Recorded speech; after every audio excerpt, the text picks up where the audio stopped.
Bom dia para quem é de bom dia, boa noite para quem é de boa noite, 93 para quem é de 93, paz profunda para quem é de paz profunda. Seja bem-vindo a mais um Boteco dos Illuminatis do Projeto Mayhem. E hoje o assunto está muito bem adaptado ao nosso contexto, à nossa realidade, porque nós vamos falar da trilogia Illuminatus, e nenhum lugar mais legal, mais divertido para falar isso do que no Boteco dos Illuminatis. E para falar sobre esse assunto hoje, nós estamos com um time muito bacana e vamos começar com ele, o senhor dos pensamentos e da filosofia, Paulo Jacobina, direto do Rio de Janeiro. Salve, galera, tudo bem? Só tem uma coisa para falar. Talvez vocês ainda não tenham o seu exemplar do Sol da Meia-Noite, mas Finord. Depois a gente conversa mais sobre isso. E o Mago do Fogo agora, hipnólogo Rodrigo Lutarque, direto de BH. Salve, pessoal. Será que isso tudo é ilusão ou é apenas verdades ocultas em literatura? E também de um lugar onde eu não posso dizer, e Reverendo Garcia, não posso entregar a sua localização geográfica. Saudações, terráqueos. Um prazer estar com vocês aqui essa noite. E hoje vamos falar de um livro fenomenal que foi super importante para o Morte Súbita, com certeza foi importante por teoria da conspiração, o próprio nome já diz, né? E aqui a pessoa que vai falar com a gente também é extremamente apropriada para falar sobre o assunto. E não se esqueçam, não é porque você não é paranoico que eles não estão atrás de você. Então, seja bem-vindo, Pedro Marinho. Vou ler o currículo previamente editado dele. Pedro Marinho é autor, designer de som, host do DiscordiaCast e editor-geral da editora Finord. Este é o currículo censurado previamente, o resto a gente não pode falar. Seja bem-vindo, Pedro. Sem som.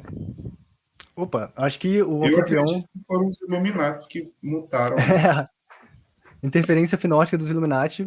Opa, estão me ouvindo? Estamos ouvindo agora. Salve, galera. Perfeito. Um prazer, uma honra estar aqui no Boteco dos Illuminati e tal. É extremamente apropriado, né? Muito feliz de estar aqui divulgando o projeto. Como o Garcia falou, né? Meu nome é Pedro Marinho, eu sou host e editor do DiscordiaCast, um podcast que a gente fala sobre temas relacionados a discordianismo, magia do caos, né? Sempre convidando convidados que dediquem suas vidas a tratar desses temas, seja na prática ou no estudo, né? Então a gente convida bastante historiadores, antropólogos, psicólogos, etc., não só magistas. Então a gente traz uma abordagem diferente nessa questão do discordianismo, né? A gente sempre fala lá que a gente leva o humor a sério, né? Então a gente traz esse lado nonsense, mas também tenta trazer um assunto mais profundo, né? Então é isso. E conta aí pra gente, Pedro. Primeiro já chega de cara falando que livro é esse, por que ele é tão importante, e aí depois você entra na história de como é que você decidiu publicá-lo. Perfeito. Cara, a trilogia Illuminatus, né, para vocês que estão assistindo, caso você não conheça ainda, é uma trilogia que é o principal trabalho do Robert Anton Wilson, né? É uma coautoria, ele foi escrito por dois autores chamados Robert Anton Wilson e Robert Shea, né? Que eram ambos coeditores de um fórum na Playboy nos anos 60, né? Bem ali no ápice do movimento hippie, um pouco antes do surgimento da magia do caos, né? Mas dentro de todo aquele contexto de conspiração, Guerra Fria, né? E misticismo, né? O tal do renascer da magia que o Kenneth Grant trata no livro dele. Então era um contexto extremamente rico para esse tipo de conspiração, e eles recebiam todo esse tipo de material ali na Playboy, né, por cartas que eles recebiam nesse fórum. E o Robert Anton Wilson, cara, ele foi um dos primeiros adeptos do que a gente vem a conhecer como o discordianismo, né, que surgiu ali com a publicação do Princípio da Discórdia. Então, se você já sabe o que é discordianismo, você consegue ter um contexto melhor, né, do que é a trilogia Illuminatus. O Princípio da Discórdia, ele foi publicado aqui no Brasil de diversas formas, né. O reverendo Carlos mostrou ali uma das edições, mas tem diversas outras, né? É um livro muito dinâmico, e a trilogia Illuminatus segue esse molde. Então é um livro extremamente dinâmico, que vai misturar diversas narrativas escritas de uma forma com bastante metalinguagem, né, de forma sobreposta, e vai tratar de todas essas conspirações e todas essas formas de ocultismo que estavam em pungência ali na época, né? Através de uma narrativa caótica, cheia de filosofia, etc., mas uma narrativa fictícia que foi introduzir o conceito dos Illuminati como uma conspiração, né, para o público, que foi algo que foi tomar uma força extremamente grandiosa, né, e transcendeu totalmente os limites do próprio discordianismo em si. A conspiração Illuminati ela se tornou a conspiração mais popular, provavelmente, aí da história, né, e por influência total e direta ali da trilogia Illuminatus, cara. Então é uma trilogia extremamente relevante para quem se interessa por magia, ocultismo no geral, e conspiração também, né? A forma como a gente vê atualmente a conspiração na cultura pop, no mundo do entretenimento, foi derivar totalmente do estilo que eles criaram ali. Então é um livro que ele deu uma abertura para um novo gênero, né? E também estabeleceu como que o ocultismo ia ser tratado no futuro na cultura pop. Então, quando você vai ter o Grant Morrison em Os Invisíveis, tratando de magia do caos, né? Ou você vai ter o Alan Moore em Prometeia, abordando Telema, Cabala e introduzindo personagens como Ocean Osmond Spare. Tudo isso vai ter influência direta da forma como Robert T. Wilson trabalhou esse tipo de temática ali em Illuminatus, que foi lá no final dos anos 60, né? Então é um livro bem legal, é uma influência para muita gente, e realmente uma falta aqui no mercado brasileiro, que nunca tenha tido uma publicação, né? Até o momento. O livro com certeza é uma influência para o Morte Súbita. O Robert T. Wilson lá tem diversos textos traduzidos lá no nosso acervo. E a primeira pergunta que eu vou fazer para você é o seguinte: eu adoro a visão de mundo ou de mundos que o Robert dá para gente, né? Ele é até autor de um livro muito importante que a gente coloca lá no Morte Súbita como bibliografia básica para quem quer estudar, que é o Ascensão de Prometeus. Então a minha pergunta é a seguinte: quanto da filosofia dele está no livro? Ele consegue escrever ficção sem prosear sobre filosofia? Ou consegue, ele cara. Os dois? Assim, ele consegue trazer a ficção sem misturar com a filosofia, e o Robert T. Wilson, ele tá ali também, quer dizer, o Robert T. tá ali para equilibrar isso. Só que, é claro, ele consegue, através de muito humor, né, e através de situações dos próprios personagens, inserindo essa filosofia, não de uma forma direta. Assim, uma coisa que o Illuminatus compartilha com o Princípio da Discórdia é que são livros que eles não te dizem exatamente o que eles querem dizer, né? Ele trabalha muito com a metaficção e a metalinguagem. Então, o livro, ele fala também muito sobre você que tá lendo, né? Então, as coisas não estão óbvias ali. Assim como é um livro sobre conspirações, e os personagens eles estão reunindo pedaços de histórias sobre os Illuminatis e tentando entender a influência que essa sociedade tem, né, por trás dos acontecimentos históricos, etc., e como que todas as outras conspirações culminam nos Illuminati, né?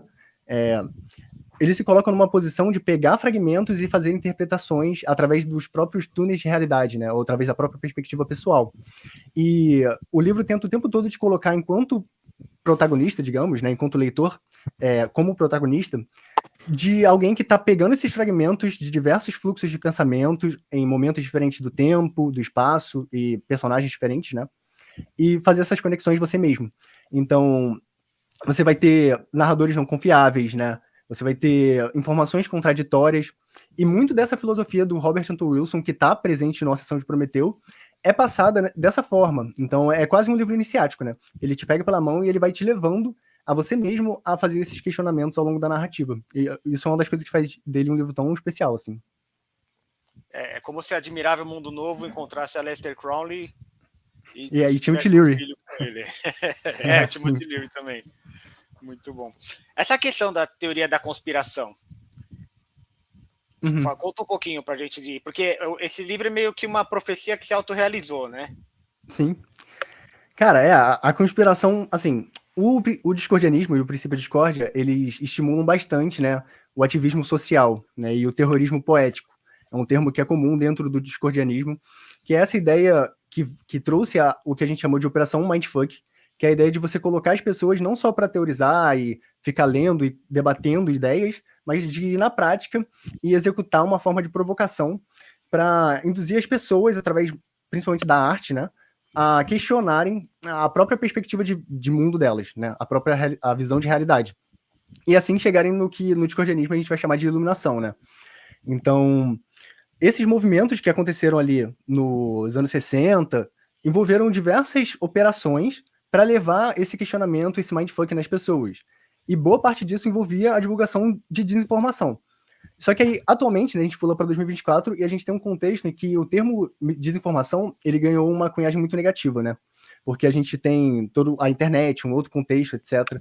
Mas a ideia não era enganar as pessoas, induzir as pessoas ao erro.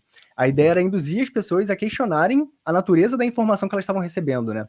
Então, o próprio Robert T. Wilson, ele entrou nessa empreitada com um dos autores do Princípio da Discórdia de escrever cartas sobre os Illuminati, que é uma ordem que realmente existiu, né, da Baviera, uma sociedade discreta, iluminista, etc., de uma região que veio a se tornar a Alemanha, né? Mas que, assim, não tinha grandes coisas sobre os Illuminati na época, né? E eles começaram a pegar diversas conspirações que já existiam e compilar, de que, por exemplo, o Adam Weishaupt, né, que é o cara lá por trás dos Illuminati de verdade, teria ficado vivo durante muito tempo, teria substituído George Washington, teria sido presidente, né, influenciado na história, que eles teriam influenciado a Revolução Francesa. E eles mandavam isso em forma de cartas para revistas, né? Você tinha essa cultura muito forte de revistas nos anos 60 e 70, e eles mesmo, como editores de uma revista, eles entraram nessa empreitada de começar a divulgar isso, junto com diversas outras operações que outros membros da sociedade discordiana estavam tocando, né? Então, eles tendo ali, o Robert Wilson tendo ali a posição de editor, eles colocou numa posição em que ele podia muito bem mandar cartas para ele mesmo através de pseudônimos e responder ali e publicar na revista. Então ele mesmo puxou essa onda na Playboy de publicar diversas coisas sobre os Illuminati. E você encontra esses registros dessas cartas, né, na internet, no próprio site do Robert Wilson, né, que é a Raw Trust. Você tem tudo isso documentado, então é bem legal você dar uma olhada, que você vê essa história, né, de como que foi surgindo e tudo mais. E isso criou todo um boom, um movimento da galera começar a mandar essas conspirações para a própria Playboy e para outras revistas também. Então você vai ter uma série de publicações ali na época sobre os Illuminati, né? Isso entra num certo debate público. E daí surge a ideia dele com o co-editor lá, amigo dele, né? Que ele fala pro Robert Shea que, olha, cara, essas mensagens, essas cartas, foi eu mesmo que enviei, né? Tem toda essa parada, o discordianismo, movimento cultural, e tudo isso é tipo uma pegadinha e tal. E ele entrou na ideia, né? Gostou da ideia, e eles juntos começaram a escrever ali a trilogia Illuminatus, que ia pegar todas essas conspirações que eles recebiam por cartas e associar todas elas aos Illuminati em si, né? Então toda essa conspiração que a gente tem hoje, ela tem o berço ali, não só no livro em si, né, mas no discordianismo e nos escritórios ali da Playboy, né, com o Robert Wilson, o Kerry Thornley e o Greg Hill, que escreveram o Princípio de Discórdia, né? Toda essa galera ali meio que arquitetou, né, designou, digamos assim, a conspiração lá no início para dar o start, né? O livro todo é meio que uma... Opa, desculpa, Paulo, pode falar. Não, pode comentar, não tem problema não. Não, eu ia comentar que o livro, assim, eu li faz muito tempo, assim, eu li em inglês, devo ter lido um monte de coisa errada, inclusive. Mas eu lembro que era os discordianos contra os Illuminati, basicamente era isso. Mas tinha outros grupos também. Tinha a galera do ocultismo de Nova York, fala um pouquinho desses outros grupos, assim, porque é interessante a leitura que cada um deles faz do conflito. Sim. Então, como eu estava falando, né, o livro ele vai sobrepondo diversos fluxos de pensamento e tal. Então, quando você está lendo, o livro ele não te dá de imediato, assim, mastigado, quem é que você está lendo, né? Quem é que é o personagem do momento, o que ele está percebendo ou pensando ou escutando, em que momento ele está. Então, meio que você tem que ir formando um quebra-cabeça, né? E são diversos personagens, inclusive alguns deles bem inusitados, né? Você tem um esquilo, por exemplo, que vive no Central Park, que é um desses personagens, né? E você tem o Howard, que é um dos personagens mais importantes, que é o Golfinho, né? Que trabalha para o FBI. Então, e você vai tendo todos esses personagens totalmente diferenciados, né? Com interesses contraditórios. Tem o Hagbard Cellini, que é um pirata, que aí é o discordiano, né? Como ele tinha dito. Então, não é uma questão preto no branco, assim. Não é um livro que ele vai ter mocinhos e vilões. Você tem investigadores, você tem muita coisa governamental, né? Essa pegada meio... Não sei se vocês já assistiram Queime Depois de Ler, que é um filme, né, dos irmãos Coen. Tem muito esse lance de mostrar pessoas importantes, assim, figuras de poder. Então são generais, são militares em reuniões, e eles agem, né, tomam decisões, assim, de uma forma completamente casual, né, que você não imaginaria. Então você vai vendo vários núcleos, cada um com seus interesses. É o investigador, são os terroristas, são os discordianos. E por trás de tudo mesmo tem os Illuminati, né? E é claro que assim, o livro, ele te leva, né, principalmente se o seu perfil for que você é discordiano, magista, ou se identifica com esse lado, ele te leva a se identificar com esses personagens. Só que o livro, enquanto sátira, ele não peca em momento nenhum em satirizar você mesmo, enquanto grupo. Então, tipo, os discordianos, eles não são os heróis da história, né? Eles têm seus interesses, suas falhas e tal. Em muitos momentos, eles são até bem tratados de forma ridícula, assim, de forma, né... são anarquistas e tal, mas bobalhões, não são levados a sério. E não são sérios, né, em si. Revolucionários, assim, sem causa. Então, o livro o tempo todo tá brincando com essas perspectivas, né? E o que é verdade ou não vai da interpretação que você faz. Pedro. Perfeito. Aproveitando também a questão que você trouxe, né, do cenário em si, queria focar um pouco mais na campanha. Né? Na campanha, além do livro, que eu acredito que todo mundo já ficou bem interessado em adquirir, você tem também outras possibilidades, né, como os trajes, a vestimenta papal, né, a camisa, símbolo, e o pomo da discórdia. Você pode falar um pouco sobre essas outras coisas que tem na campanha que as pessoas podem adquirir também? Claro, claro. A ideia da campanha é fazer algo especial, né? A gente viu ali que a oportunidade era de fazer uma edição limitada, algo seleto, e que a gente iria atingir esse público que é fã, não só da obra em si, né, do trabalho do Robert Otto Wilson, mas que gosta de magia do caos, do discordianismo em si, né? Então a gente pensou em trazer essas recompensas mais especiais, que para trazer mais esse lado do colecionismo, né, da galera e tal, e trazer algo mais diferenciado para estimular o pessoal a apoiar o projeto, porque é muito importante que a gente tenha esse apoio da comunidade nesse momento, né, para arrecadar, bater a meta e fazer o projeto sair do papel e acontecer. Então a gente fez o cartão papal, né, que é um clássico que está no próprio Princípio da Discórdia, né, que é um cartão que declara ali os direitos de um papa, né, estabelece que o Papa é alguém que não tá, é uma autoridade que não está sob as autoridades das autoridades, né? E aí tem uma listinha atrás de algumas dos deveres e dos direitos de um Papa, né, e tal. E na frente diz, né, que o portador desse cartão é dignamente um Papa, eternamente um Papa, e deve ser respeitado sempre. Então, para você dar aquela carteirada, né, pro seu amigo, também é uma ótima forma de você introduzir uma outra pessoa ao discordianismo, né? Então, você dá ali o cartãozinho, pá, já mostra, a pessoa já vai ficar curiosa e vai procurar saber o que é. A gente colocou também adesivos, né, que são temáticos do discordianismo e do livro em si. A gente tem o adesivo da dualidade Howard, que é o golfinho, né, que eu falei e tal, que ele tá tipo no yin yang. A gente tem um adesivo Illuminati, o adesivo do Finord, do Propague Finord, e uma citação ao princípio da discórdia, né? Então, são adesivos discordianos no geral. O marca-páginas temático, né, do livro, e a camiseta, que é o traje papal, né, que é com a arte da ilustração, que foi feita pela Maria Clara, né, a minha esposa, que é uma ilustradora talentosíssima, que ela fez todas as ilustrações do livro, né? Então, e toda a arte de divulgação também. Então, essa é a ilustração lindíssima dela do triângulo, com o Howard, né? Também como um mural ali, né? Um adorno, né? Como se fosse uma pintura. E, por último, que já estava esgotado, mas aí a gente resgatou agora, a gente abriu um segundo lote, né? Que é o pomo da discórdia em tamanho real, que é uma maçã artesanal, né, que a gente fez 23 unidades e esgotou já logo no começo. A gente reabriu agora, como ia ter aqui a participação, a gente vai ter alguns outros podcasts também até o final da campanha, né? Acho justo a gente reabrir mais 5 unidades lá para quem quiser ir adquirir, né, ficou de fora, que incluem esse pombo da discórdia, que ele é totalmente artesanal. Então, eram 23 unidades, agora são 28, que a gente vai fazer manualmente mesmo, uma por uma, né, entalhada e tal, uma maçã decorativa, né, pintada de dourado, entalhada à mão, etc. Um trabalho todo bem delicado para você enfeitar ali o seu altar, né, ou deixar de decoração na sua casa, principalmente para quem trabalha aí com magia do caos, com esse paradigma discordiano, é realmente uma parada especial para você ter ali de lembrança. E é muito útil também para oferecer para os gnomos, né, já que ela não vai estragar. Exato, não vai estragar. Você bota ali, cara, de oferenda, vai ficar lá linda para sempre. Mas você está falando quais gnomos? Os gnomos de Zorik ou os gnomos elementais? Porque tem diferença entre eles, né?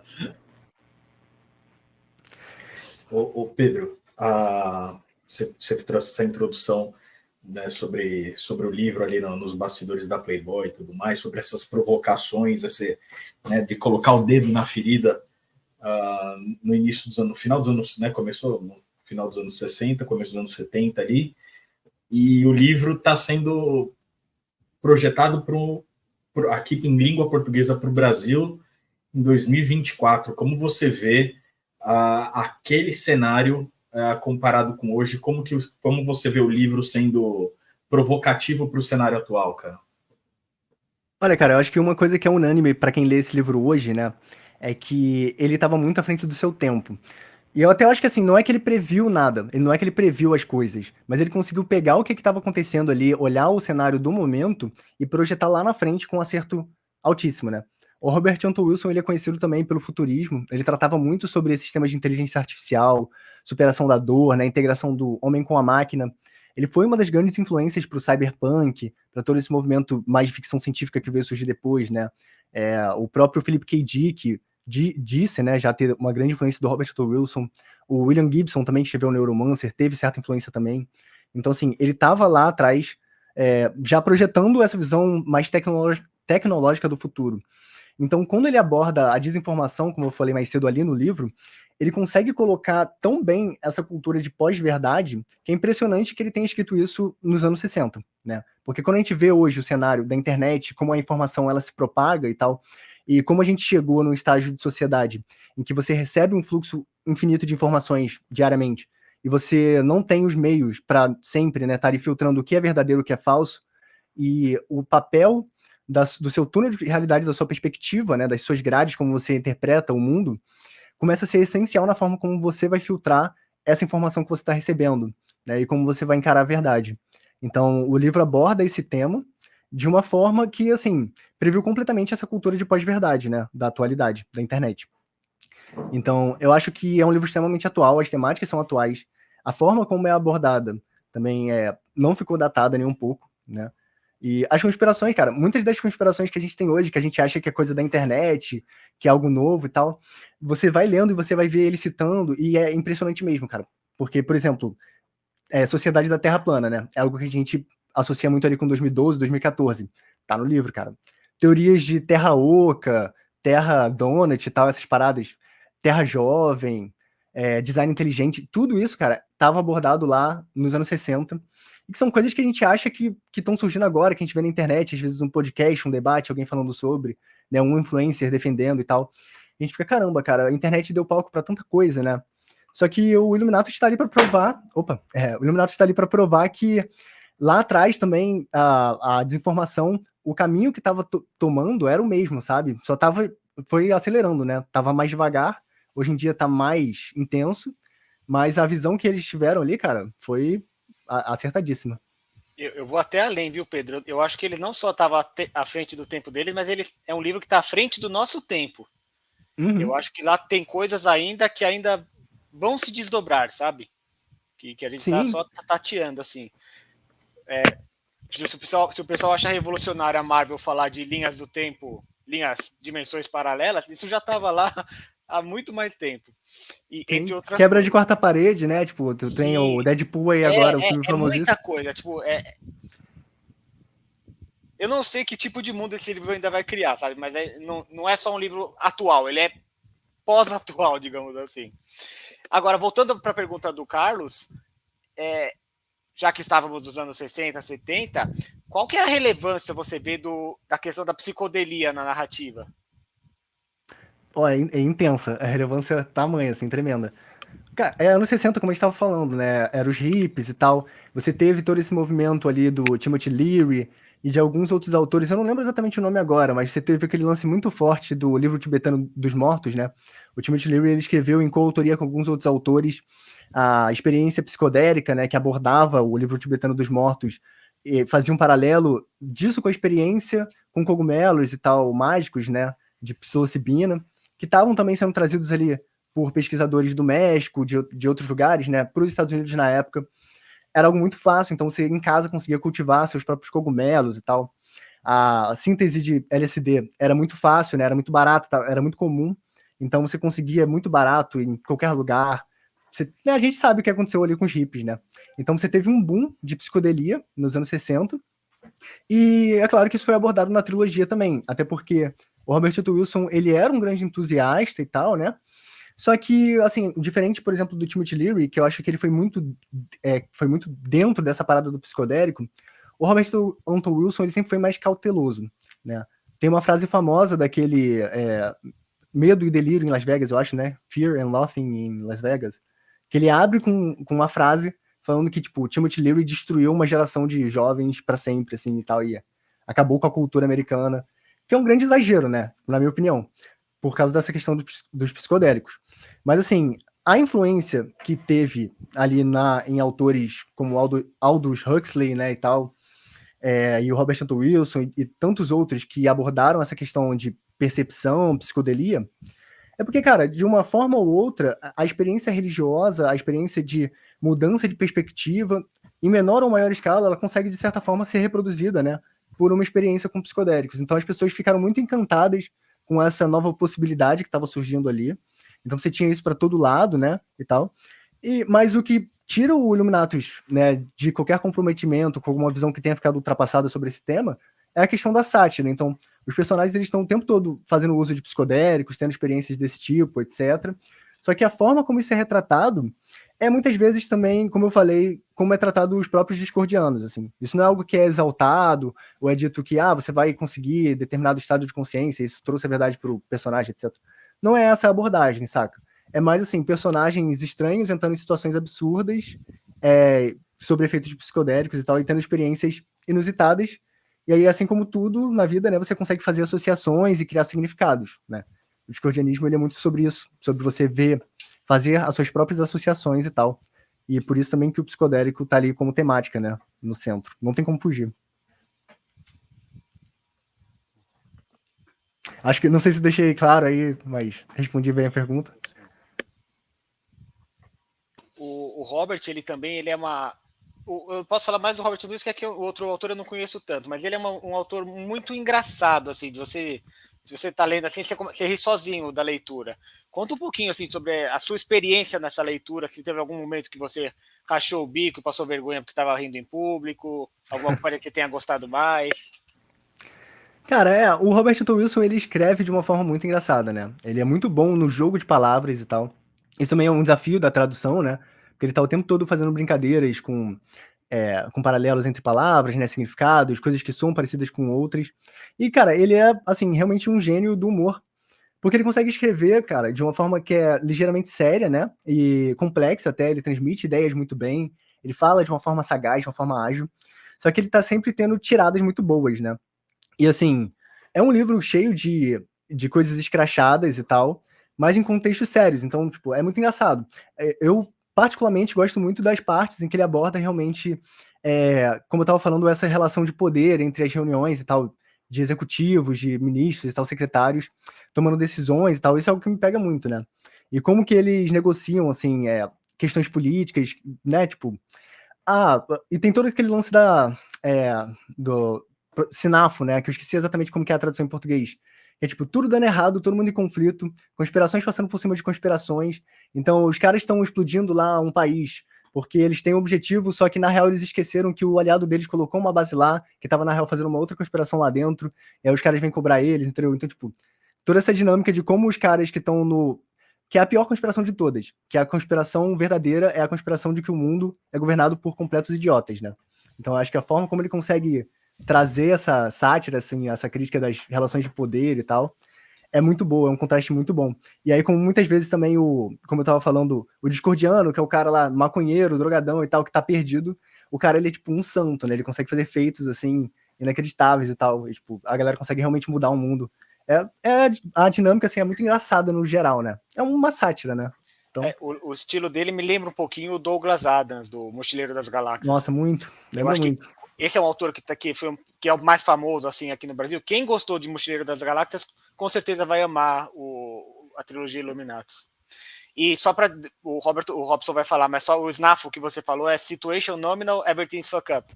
Que é situação normal, tá tudo ferrado, tá tudo fodido. Uhum. É como Sim. sempre, né? Exato. As paradas vão escalando e tal, vai dando tudo errado. É muito bom, cara. E essa parada você fez a paralelo com o Douglas Adams e tal, né? Tem claramente uma influência também, cara. É bem esse estilo. É muito nonsense, mas através desse nonsense ele vai te estimulando a fazer conexões e tal. Você vai tendo insights ali. Muito parecido com o princípio de discórdia mesmo, né? Então, esse lance que eu falei de um dos personagens ser um esquilo, cara, é uma parada que me pegava muito. E também essa questão de lapsos entre momentos, né? Que, tipo, você tá lá num momento seríssimo, e aí, de repente, você é teletransportado, assim, digamos, né? Enquanto leitor, pra um personagem que tá num show. Aí ele tá ouvindo uma música, e tá lá passando, né, a letra da música e tal, você tá vendo. Aí volta pra uma situação seríssima, assim, tipo, situação de vida ou morte. E aí ele descreve que o esquilo lá no Central Park, ele pega uma noise e tal. E aí toca a música lá do cara, tá ligado? Pra quem já viu aí Sense8, eu acho que também um paralelo legal de fazer com uma experiência de você ler o livro. Porque é um fluxo de informações que vão vindo, e esse próprio nonsense de quebra de expectativa é algo que é muito engraçado, né, pra quando você tá lendo. Faz parte da sátira também da parada. Mas assim, não se assustem também, né, pra quem não leu aí, porque, tipo assim, não é tão maluco assim. Tipo, é um livro que ele tem as maluquices, mas também tem sentido. Depois que você entende a parada, você pega o jeito de ler, você consegue entendendo a história, né? Mas é bem diferente mesmo. Pedro, eu tenho 2 perguntas para você. A primeira é como você equilibrou a fidelidade do texto original com a necessidade de tornar ele acessível para o público brasileiro. E a segunda em algum momento você precisou tomar algumas liberdades criativas para traduzir certas passagens? Se sim, me dá um exemplo. Sim, cara. Então, a gente teve que tomar diversas liberdades criativas, né? E a gente sempre prezou pela qualidade, assim, da tradução enquanto localização. É o que a gente acredita muito, né? Inclusive, todas as referências que a gente pegou, que o livro faz, né? A outros livros ou outros textos sagrados, como o Príncipe da Discórdia, muitos textos de Telemann, né? Que são citados. A gente teve esse carinho de pegar as traduções que já tiveram em publicações anteriores no Brasil, né? E colocar da forma como é aquela citação, etc. Pegar personagens que são citados da cultura pop, ver como eles são citados na dublagem brasileira, né? E trazer essa tradução. Então, assim, esse trabalho de revisão dos termos e tal, ele está sendo bem intenso, bem completo, para a gente trazer tudo de uma forma, né, adaptada e localizada para como o brasileiro aborda esses tópicos, né? E aborda esses termos. Inclusive na questão de ocultismo. Então, muitas coisas, né, que muitas vezes eu já vi, por exemplo, editores colocarem magia de mão esquerda como, por exemplo, magia canhota, magia destra, né, e tal. E a gente sabe que no dia a dia as pessoas falam mão esquerda e mão direita. Então são detalhes que você vai colocando, assim, que a gente sabe como o termo é abordado, né. Em questão criativa, cara, do estilo de linguagem do Robert Anton Wilson, houveram, sim, liberdades criativas que foram tomadas, principalmente em questões em que a gente entendeu que o sentido que o Robert Anton Wilson estava querendo transmitir era mais relevante na forma do que no conteúdo em si. Então, por exemplo, você tem muitas rimas, né, que ele faz com coisas. E assim, às vezes é preferível você perder o que a rima exatamente está dizendo, né, para manter rimando com algo similar, do que você quebrar o lance de ser uma rima, que é algo muito importante naquele momento, né. Então, citar agora, assim, uma frase específica, uma coisa específica, seria, não estou me lembrando agora, mas essa questão, cara, de, por exemplo, citações a um programa de televisão, um apresentador de televisão, né, muito específico lá do interior dos Estados Unidos e tal, e a gente colocar um nome de um apresentador brasileiro equivalente, ou pegar coisas, né, termos, piadas, né, ele usava muito de trocadilhos e tal. Então a gente teve esse cuidado de não deixar o nonsense cair na tradução, né? A gente deixa o nonsense só para o conteúdo do livro em si, né? Mas esse trabalho, cara, é o que está sendo mais trabalhoso, né? É o que está sendo mais custoso, porque o livro em si, ele foi traduzido por um colega nosso, que é o Luiz, né? Que ele fez essa tradução, cara, lá nos anos 2000. Então ele, por conta própria, leu o livro, né? Trabalhava com tradução e decidiu fazer essa tradução por conta própria e tentar arranjar uma editora para tocar, né? Então ele ficou por muitos anos com esse projeto na gaveta, revisando, relendo, né, e readaptando as coisas.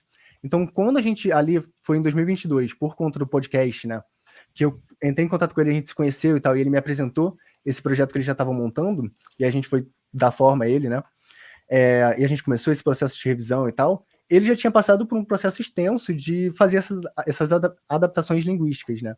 Então, a gente já partiu do ponto de partida ali em 2022 de um material muito bem traduzido, né? E a gente só teve que dar realmente esses toques finais de pegar, como eu falei, personagens, termos de ocultismo e tal.